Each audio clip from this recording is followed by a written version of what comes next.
Bonjour, chers étudiants et étudiantes. Dans cette vidéo, nous allons parler d'une inégalité très importante, c'est l'inégalité du bien-aimé Chebyshev. On va utiliser cette inégalité dans la suite pour déterminer la taille d'un échantillon si on ne connaît pas la loi de probabilité de la variable considérée. On suppose qu'on a une variable aléatoire x d'espérance m finie et de variance sigma au carré finie. Donc, quel que soit t positif, la probabilité que l'écart entre x et m en valeur absolue soit inférieur à t fois sigma, il est supérieur ou égal à 1 moins 1 sur t au carré. Cette inégalité est appelée inégalité du bien-aimé Chebyshev. Bien sûr, avec m, c'est l'espérance de x. Le sigma, c'est l'écart type de cette variable aléatoire. Donc, cette inégalité est vraie, quel que soit t positif. Cette inégalité montre que pour une variable aléatoire x d'espérance m et de variance sigma au carré, on peut évaluer la probabilité pour que cette variable x diffère de sa moyenne m d'une quantité inférieure à une valeur sigma de t, quel que soit t, appartient à R+. C'est-à-dire qu'on peut évaluer la probabilité pour que cette variable x soit dans l'intervalle, donc x moins m en valeur absolue, il est inférieur à t de sigma, c'est-à-dire que x moins m, il est entre moins t fois sigma et t fois sigma. Après, j'ai la probabilité, donc c'est la probabilité de cet événement, que x moins m, il est entre moins t de sigma et t de sigma, d'accord, avec une probabilité qui est supérieure ou égale à 1 moins 1 sur t au carré, ce qui est équivalent à dire que la probabilité pour que x prend une valeur entre donc m moins t de sigma et m plus t de sigma, on est supérieur ou égal à moins 1 sur t au carré. Donc, c'est la probabilité pour que la variable x soit dans l'intervalle m moins t de sigma et m plus t de sigma, il est supérieur ou égal à 1 moins 1 sur t au carré, quel que soit t, appartient à R+. Donc ici, j'utilise tout simplement, j'emplace tout simplement la valeur absolue. Donc c'est une quantité B en valeur absolue inférieure à A. Ça signifie quoi? Que B, elle est entre moins A et A. D'accord? Donc le B ici, c'est x moins m. Il est inférieur à t de sigma, ça signifie, en valeur absolue, ça signifie que x moins m, il est entre moins t de sigma et t de sigma. D'accord? Donc ici, le A, c'est t de fois sigma, et le x moins m, c'est le p. Donc, cette inégalité permet aussi d'évaluer la probabilité pour que la variable aléatoire x soit dans l'intervalle m moins t de sigma, m plus t de sigma, avec une probabilité qui est supérieure à cette valeur 1 moins 1 sur t au carré. Donc, si t, bien sûr, tend vers, si t est très grand, d'accord, tend vers plus l'infini, 1 moins 1 sur t au carré tend vers 1. Donc, si t est très grand, cette probabilité, il est très proche de 1. Donc, si la valeur de sigma est petite, x prend une valeur relativement proche de son espérance m avec une grande probabilité. Donc, en théorie des probabilités, cette inégalité bien émettitive permet de montrer qu'une variable aléatoire x prendra avec une grande probabilité une valeur relativement proche de son espérance. Et cette inégalité du bien émettitif est très importante, d'autant plus qu'il est vrai pour toute variable aléatoire, discrète ou continue, quelle que soit sa loi de probabilité, dont on exige seulement l'existence des paramètres, la moyenne et la variance. Donc cette inégalité est vraie, quelle que soit la loi du x. Donc ici on ne connaît même pas la loi du x, d'accord? À condition que l'espérance de cette variable aléatoire x existe et la variance de cette variable aléatoire x existe. Donc on utilise souvent cette inégalité si on ne connaît pas la loi de la variable aléatoire x et quelle que soit cette variable aléatoire x, continue ou bien discrète. Et on verra comment on utilise dans la suite, comment on utilise cette inégalité pour déterminer la taille de l'échantillon si on ne connaît pas la loi de la variable aléatoire considérée. Et cette inégalité peut s'écrire de différentes formes. La première, quel que soit t strictement positif, la probabilité que l'écart entre x et m en valeur absolue soit supérieur ou égal à t de sigma, il est inférieur ou égal à 1 sur t au carré. Pour déduire la deuxième forme de cette inégalité de bien émettitive à partir de la première forme de cette inégalité, il se fait de prendre la probabilité de complémentaire de cet événement. Le complémentaire d'inférieur, c'est supérieur ou égal. Donc, j'ai la probabilité de cet événement x moins m supérieur ou égal à t fois sigma, probabilité d'un événement, il est égal, je pas assez d'espace, donc il est égal à 1 moins le complémentaire de cet événement, c'est x moins m supérieur ou égal, c'est le complémentaire de supérieur ou égal, c'est inférieur strictement de t fois sigma. D'accord? Donc la probabilité que x moins m en valeur absolue soit supérieur ou égal à t de sigma égale à 1 moins la probabilité que en valeur absolue x moins m soit inférieur strictement à t de sigma. Après, je déduis la borne supérieure de cette inégalité à partir de la première forme de l'inégalité du bien émettitif. D'après l'inégalité, la probabilité, cette probabilité, d'après l'inégalité, elle est supérieure ou égale. D'accord? Donc, moins, il est inférieur ou égal. Donc, moins P de cet événement, il est inférieur ou égal moins 1 sur t au carré. D'accord? Après, j'ajoute 1.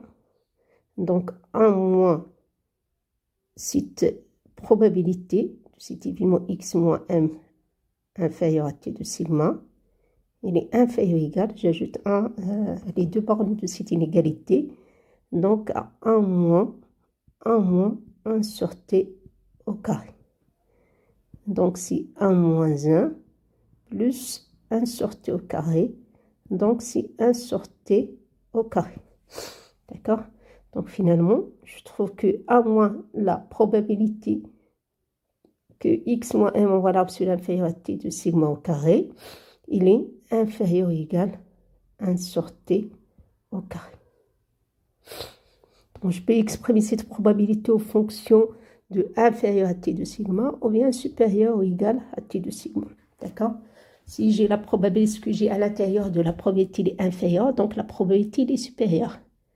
Si l'écart entre x et m est supérieur ou égal, Donc, la probabilité, il est inférieure ou égale. Et la troisième forme de cette inégalité de biais émettibitif, je vais essayer de remplacer T de sigma par A, prendre A égale à T de sigma. Donc, T de sigma égale à 1.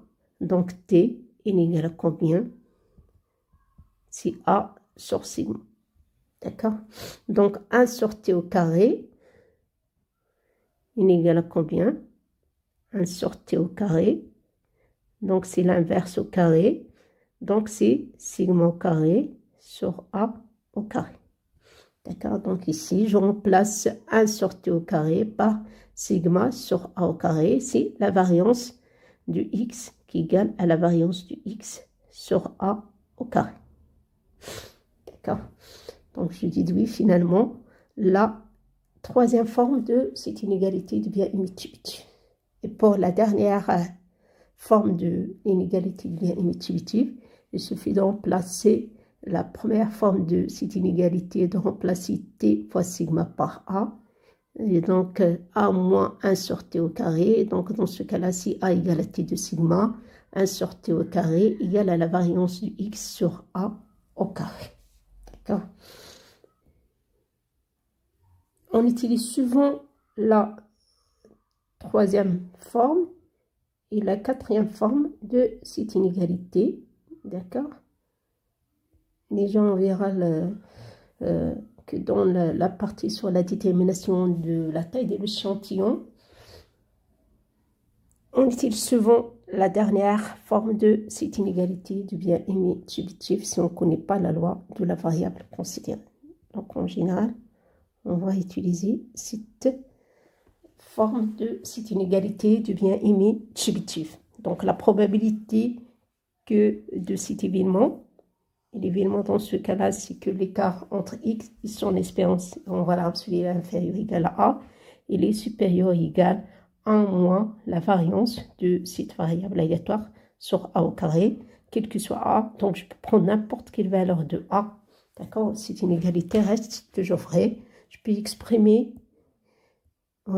cette probabilité en fonction de la probabilité que X appartient à l'intervalle M moins A et M plus A.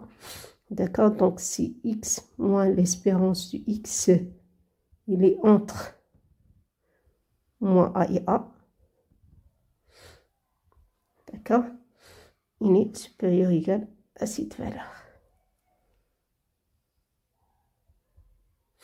Sur A au carré. D'accord? C'est-à-dire que X appartient à l'intervalle M moins A et M plus A. D'accord?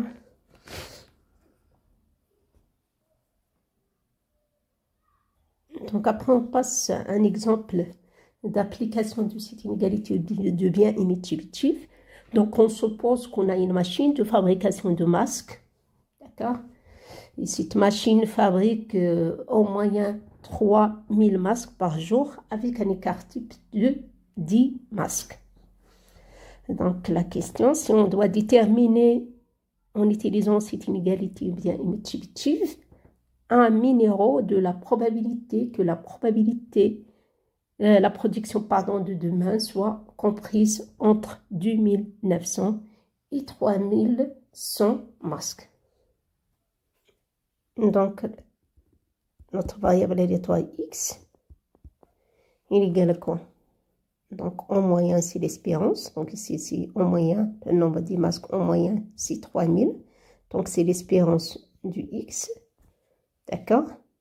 Ensuite, j'ai la valeur de l'écart type égale à 10 masques. D'accord? Donc, la variance dans ce cas-là, c'est 10 au carré, 600. Donc, je connais l'espérance et la variance de cette variable. Et la variable X, dans ce cas-là, ce qu'on essaye de déterminer, c'est le nombre des masques fabriqués par cette machine par jour. Donc, notre variable, c'est le nombre de masques fabriqués par cette machine. L'espérance du X est égale à 3000 et l'écart type du X égale à 10. Masque.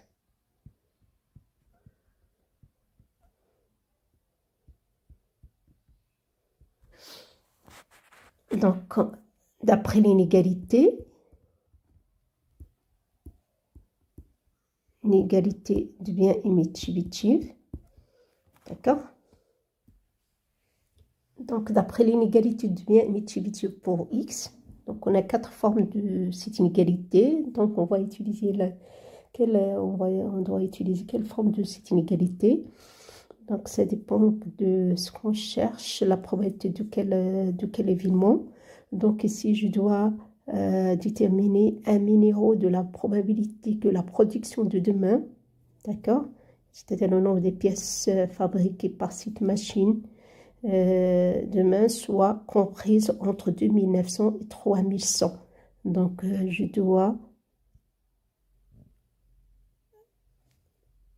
évaluer la probabilité que X soit comprise entre 2900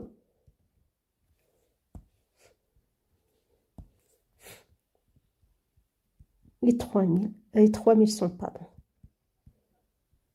D'accord. On doit déterminer un numéro de cette probabilité, c'est-à-dire un nombre inférieur ou égal à cette probabilité. Donc, on va déterminer ce nombre qui est inférieur ou égal à la probabilité que X prend une valeur dans l'intervalle 2900 et 3100. Donc ici, c'est mieux d'utiliser la dernière forme de cette inégalité, d'accord, de bien émettitive. Donc, d'après l'inégalité, j'ai la probabilité quel que soit A positif. La probabilité que X moins l'espérance du X inférieur ou égal à A, on va la absolue, est supérieur ou égal à moins la variance du X sur A au carré. D'accord? Donc, c'est la dernière forme de cette inégalité de bien émettitive. Donc, ici, ici, c'est l'espérance du X. D'accord? Moins l'espérance du X. Et je remplace l'espérance et la variance par leur valeur.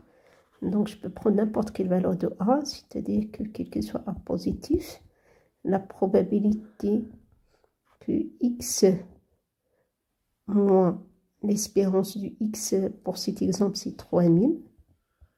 Il est entre moins A et A, avec une probabilité qui est supérieure ou égale à moins. La variance, c'est l'écart type au carré, l'écart type égal à 10. Donc, c'est 10 au carré sur A au carré. Donc, c'est équivalent à dire que la probabilité, quel que soit A positif, pour n'importe quelle valeur de A positif, la probabilité que X appartient, j'essaie d'exprimer cet intervalle en fonction du X. Donc, c'est 3000, moins A, inférieur à X, inférieur à 300 plus 1. Mais supérieur ou égal à 1 moins 10 au carré sur A au carré. D'accord?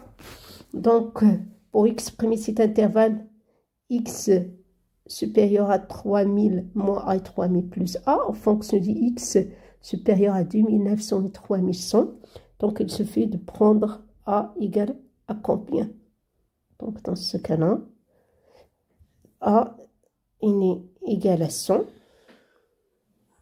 Pour A égale à 100, la probabilité que x soit supérieur à 3000 moins 100, si 2900, il est inférieur ou égal à 3000 plus a avec a égale à 100. Donc, si 3100, il est supérieur ou égal, la probabilité que x prend une valeur dans cet intervalle, cette probabilité est supérieure ou égale à moins 10 au carré sur a au carré avec a égale à 100, donc 100 au carré. D'accord? Qui est égal, après je calcule cette valeur, égale à 0,99. Donc le minimum de cette probabilité est égal à 0,99. Donc on est presque certain que la production de demain de cette machine, elle est entre 2900